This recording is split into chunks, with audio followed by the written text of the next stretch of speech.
So when you think of John Milton, I mean, what's the first image that comes into your head? Oh, it's the bust. The stone bust. That's always the bust, isn't it? The one you see in a dusty university library. He's old, he's blind, he looks incredibly severe. Right. He's encased in marble. He looks like homework. Like, he is the absolute definition of English lit that you're supposed to respect, but, maybe don't actually enjoy reading. Exactly. He feels like a statue.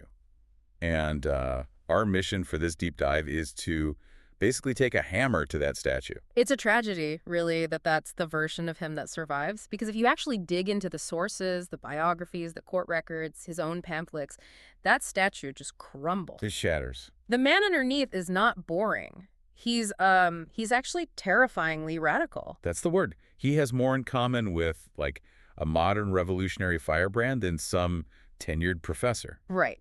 This is a man who spent years publicly arguing that the English people had a moral and religious duty to execute their own king. A guy who wrote these scandalous pamphlets defending divorce that got him branded a heretic. And that central tension, that's what we're exploring today. How does this guy, this dangerous regicide-defending politician, end up writing Paradise Lost, the greatest religious epic in the English language?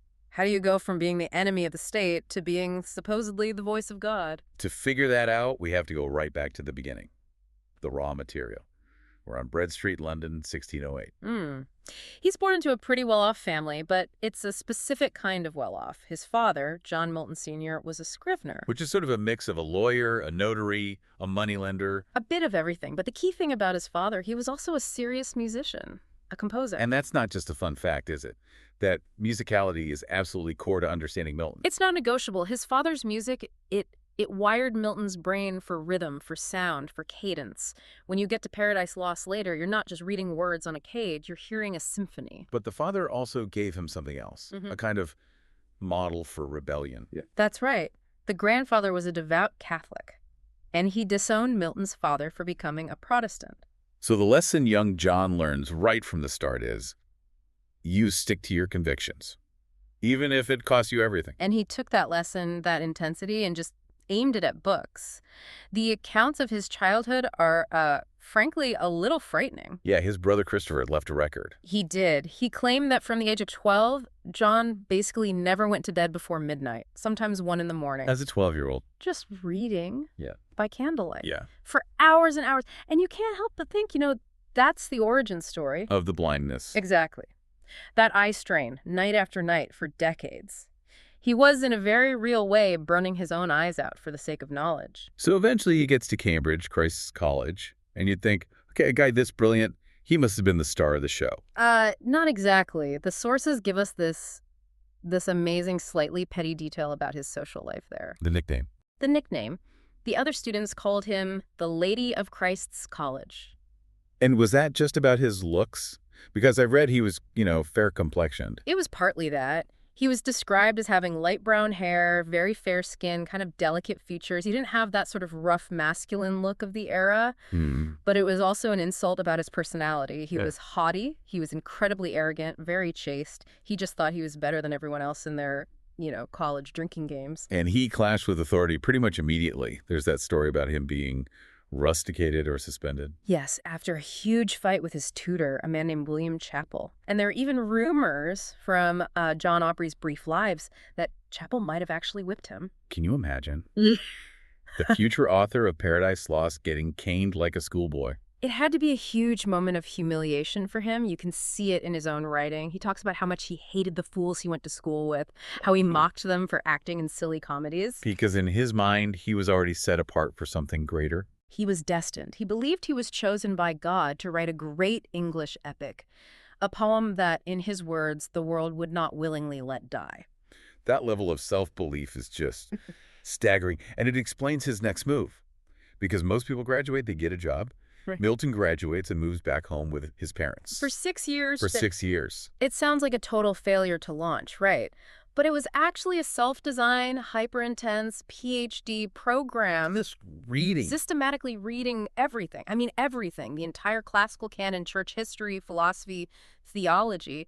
And not just in English, in Latin, Greek, Hebrew, Italian, French. He was building an arsenal inside his own mind. He wouldn't let himself start writing his masterpiece until he felt he knew everything worth knowing. And once he felt like the hard drive was full, he set off on the grand tour, Yeah. 1638, France, and then Italy. And this isn't a vacation. This is where he finally finds people he considers his intellectual peers. He absolutely thrived. He'd go to these academies in Florence, which were basically intellectual fight clubs, and the Italians were just stunned by this young Englishman who could recite Latin poetry better than they could. But the real moment, the one that echoes through everything that comes after, is his visit to Galileo. It's just so cinematic, isn't it? It is. You have the young Milton, full of potential, his eyesight still perfect, and then you have the old Galileo, already blind and under house arrest by the Inquisition. A martyr for the truth. Precisely. Galileo had used his telescope to discover the truth about the cosmos, and for that, the Church, this huge authoritarian power, had silenced him. Milton never ever forgot that. He saw firsthand what happens when a government tries to censor reality. And in a deeply ironic way, he's also looking at a version of his own future. A blind genius, politically isolated, but still speaking truth to power. He wanted to stay in Italy, didn't he? So he had to cut the trip short. He did. He gets word of sad tidings of civil war in England, and this sense of duty just kicks in. He basically says, I can't be traveling abroad for my own pleasure while my countrymen are fighting for liberty. So he turns around and heads straight for the storm. And in true Milton fashion, the first thing he does is walk directly into a personal storm of his own making. The marriage. The marriage. Yeah. It is such a baffling disaster. A complete train wreck. He's 34 years old. He's one of the most well-read people on the planet. And he marries Mary Powell, who's 17. 17. And from a royalist family. The political opposition. What could possibly go wrong? Everything, apparently. It lasted, what, a month? About a month, maybe a bit longer, before she just packed up her bags and went back to her parents. She apparently found his lifestyle too quiet, too. Philosophical.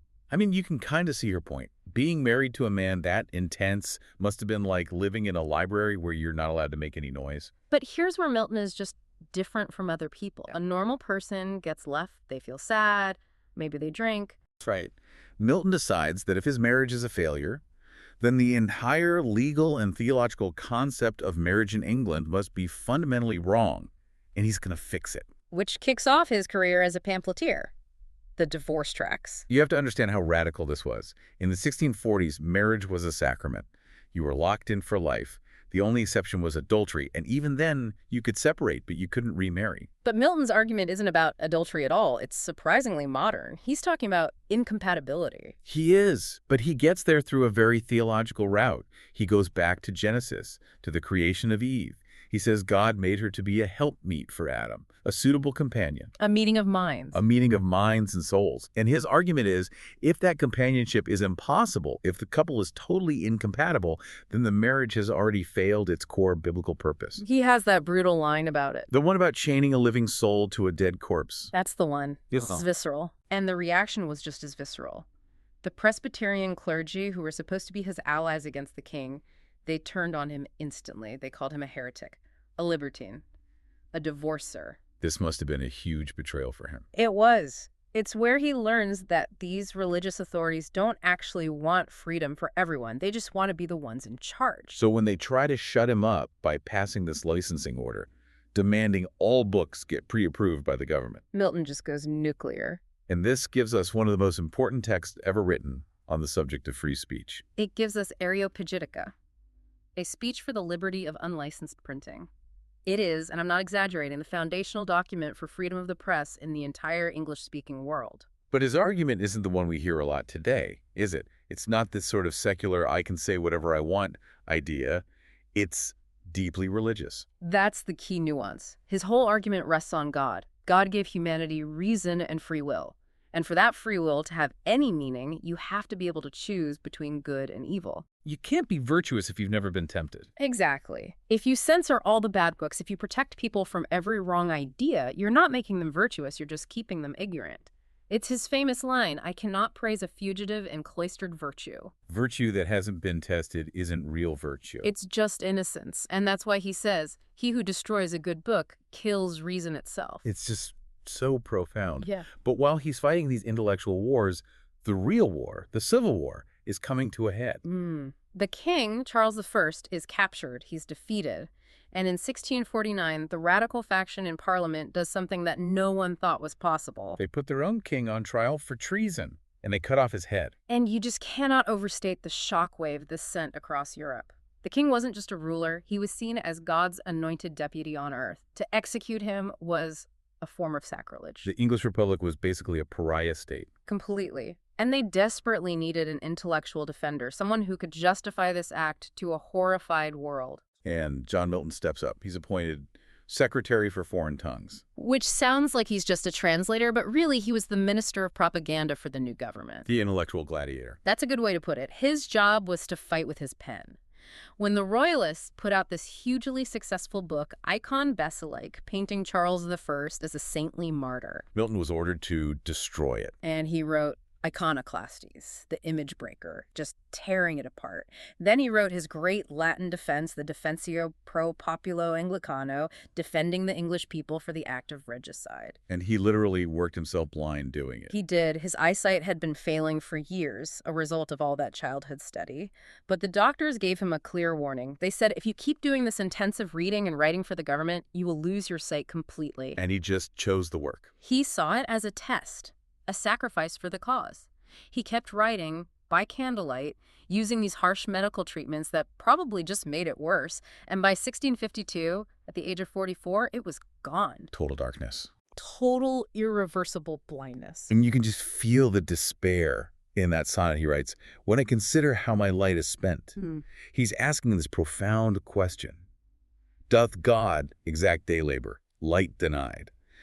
How can God expect me to serve him when he's taken away my ability to see? It's a moment of absolute crisis, but he doesn't quit. And this is just the core of who he is. The resilience is incredible. This starts dictating. He dictates. He hires assistants, amanuenses. He continues to be the voice of the English Republic, even when he can't see the paper in front of him. He is the blind champion of the revolution. Until the revolution itself fails. Until it all comes crashing down. Yeah. 1660, the restoration, the monarchy is back. The son of the king they executed, Charles II, is invited to take the throne. The game is over. And at that moment, John Milton is arguably the most wanted man in England. Absolutely. Other than the men who actually signed the death warrant, he's public enemy number one.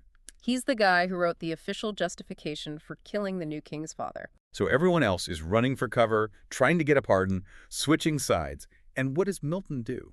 This is what just defines him for me. As the royalist ships are literally sailing back to England, he publishes one last, desperate pamphlet, the ready and easy way to establish a free commonwealth. It's like a political suicide note. It is. He's screaming at the English people, calling them fools for running back to the yoke of monarchy. It was completely futile, a total lost cause. But he refused to be silent, even with the executioner basically at the door. He has to go into hiding. There's a warrant for his arrest. His books are publicly burned by the hangman. He's eventually caught and imprisoned. And it's frankly a miracle he wasn't executed. Hanged, drawn, and quartered. He had friends who spoke up for him. Andrew Marvell, the poet. Yes, friends like Marvell managed to get him pardoned and released, but he emerges from this a completely broken man. He's blind, he's poor, most of his money is gone, he's suffering from gout, and the great political cause that he sacrificed his sight for is dead and buried. And here's the great irony of his life. If he had died a successful politician, or if he had been executed in 1660, we probably wouldn't be talking about him today. Not in the same way, no. But because he was defeated, because he was cast out and forced into this quiet, impoverished retirement, he finally had the time. He finally had the time to write the poem he had promised himself he would write since he was a boy. He starts Paradise Lost. And the way he composed it is the stuff of legend. It's almost mythic. He couldn't see, he couldn't write, so he had to compose these long, complex stretches of verse entirely in his head, usually at night. And then dictate them in the morning. Yes, he talked about waking up and needing to be milked. He'd have 40 or 50 lines of perfect poetry stored in his memory, and he was desperate to get them down on paper before he forgot them. Dictating to whoever was there, an assistant, sometimes even his daughters. That relationship with his daughters it's a complicated and kind of sad story. He apparently taught them to read his source texts aloud in Greek and Latin, but didn't teach them the languages. So they were just sounding out words they didn't understand. For hours. It must have been an incredibly tense household. But out of all that darkness and tension comes this monumental poem about the creation and fall of humanity. So let's get into the poem itself, because for a supposedly orthodox religious epic, it is packed with some really heretical and political ideas. Oh, it is absolutely a political document. He takes the basic story from Genesis, Adam, Eve, the serpent, and he maps the trauma of the English Civil War right onto it. And the character that everyone, for centuries, has been drawn to is Satan. Of course, Oh. because in the first two books of the poem, Satan sounds less like the devil and more like a defeated Republican general. He sounds like a revolutionary. Uh-huh. He's the one fighting against an all-powerful monarch in heaven. He gives these incredible speeches about liberty. Better to reign in hell than serve in heaven. It's one of the most famous lines in all of English literature. It's so magnetic. And for centuries, poets like William Blake and Shelley, they argued that Milton was, in their words, of the devil's party without knowing it. They thought his real subconscious sympathies were with the rebel. Because Milton was the rebel. He knew what it felt like to lose a war against a king. He gave Satan all the best lines, the most persuasive arguments. It's a trap, isn't it? It's a brilliant trap, because as the poem continues, you start to see that Satan's idea of liberty is a complete fraud. It's all about ego and pride and narcissism. He doesn't want freedom. He just wants to be the one in charge. So Satan becomes a tyrant himself. He does. And you can see Milton working through the failure of his own revolution. He's asking, what went wrong? Why did our good old cause fail? And the answer in the poem is that just getting rid of the king isn't enough if you're still a slave to your own sin and ambition. The politics are incredible, but the theology might be even more radical. You mentioned earlier that the boring statue, Milton hides some wild stuff. Let's talk about monism. Okay, this is one of my favorite deep dive facts about Milton. So, traditional Christianity draws a hard line between spirit and matter. The soul is good, the body is base and corrupt. Milton didn't believe that. He was a monist, or you could even say a materialist. He believed that everything in the entire universe, from a rock on the ground to a human soul to an angel all the way up to God himself, is made of one single material substance. Wait, hold on. So you're saying in Milton's universe, God is physical, made of stuff? In a way, yes. It's just an infinitely purer and more refined form of matter, but it's all on the same continuum. That is wild. And that has to have some weird implications for the story. It has huge implications. It's why in Paradise Lost, the angels get hungry, they fly down to Eden, and they sit and eat lunch with Adam and Eve. They actually eat food. They eat, they digest, they have a whole conversation about angelic digestion, and they also have sex. Yeah, you realize. Oh, yes. The angel Raphael explains to Adam that when angels embrace, because their substance is so pure, they don't need to bother with, specific body parts. They can just merge. He writes, total they mix. Wow. Okay, but why? Why is this idea so important to him? Because it's a deeply humanist idea. If angels and humans are made of the same basic stuff, it means we can aspire to be like them. There's no unbridgeable gap. He's elevating the status of the human body in the physical world, saying that matter isn't evil, matter itself is divine. Which is a pretty optimistic take for a poem about the fall of man. And he slips other heresies in there too, right? Like Arianism. Yes, his portrayal of the Son, of Jesus, suggests that he's a created being subordinate to the Father, not co-eternal with him. That's a major heresy. Honestly, if the church censors had been paying closer attention to the theology instead of being swept away by the poetry, the book might never have been published. And we have to talk about that poetry, the sound of it. He famously despised rhyme. He loathed it. He called it the invention of a barbarous age and a troublesome and modern bondage. There's that political language again. Rhyme is bondage. Exactly. For him, blank verse unrhymed iambic pentameter was ancient liberty. It was the freedom of the classics. He wanted the poetry to sound like a great orator, to flow without what he called the jingling sound of like endings. And in doing that, he basically broke the English language open for poetry. He showed that you could create this incredible, rolling, symphonic momentum without needing rhyme to hold it all together. He creates a new voice. And the Romantics, a century later, they just picked up that voice and ran with it. He's their spiritual father. Without Milton's blank verse, you don't get Wordsworth's prelude, you don't get Keats's epics. He invented the instrument they all played. And they were completely obsessed with his themes, too. I'm thinking of Mary Shelley's Frankenstein. Oh, Frankenstein is almost a sequel to Paradise Lost. The creature literally learns about the world by finding a copy of Milton's poem. And he sees himself in it. He sees himself as Adam, the lonely first creation. But when his creator abandons him, he starts to see himself as Satan. Evil, be thou my good. The entire novel is a wrestling match with Milton's ideas about creation, rebellion, and what a creator owes to his creation. It's just incredible. A 17th century Puritan poem becomes the blueprint for one of our greatest science fiction monster stories. And it's still happening. Philip Pullman's His Dark Materials, the title is a direct quote from Book 2 of Paradise Lost. Right. His dark materials to create more worlds. Pullman is basically retelling the story, but from the devil's party's point of view. He's still playing in Milton's sandbox. We all are. I want to jump to the very end of his life. He's written the great epic. He's blind, he's old, he's a political pariah, but he writes one more masterpiece. Samson Agonistes. For me, this is the most personal and moving thing he ever wrote. It's a drama, but it's meant to be read, not staged.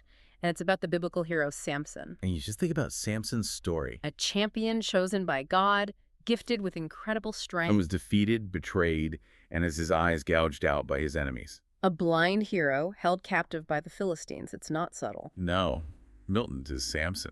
It's pure autobiography. Samson in the play is mocked. He feels abandoned by God. He feels useless.